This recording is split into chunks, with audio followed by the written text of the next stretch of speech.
Media sosial diramaikan dengan video sosok pria tinggi yang memesan ojek online alias ojol.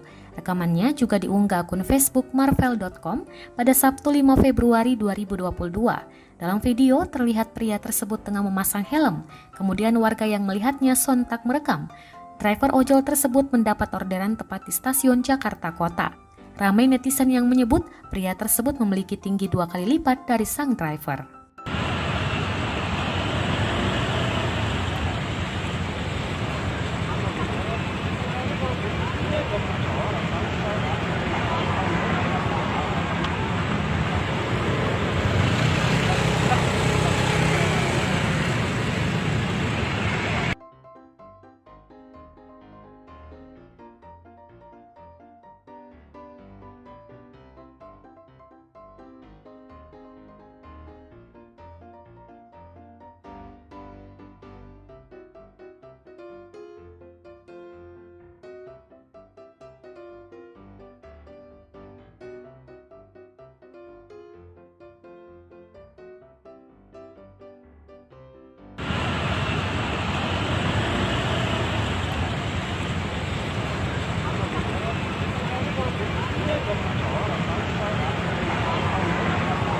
Terima kasih sudah nonton.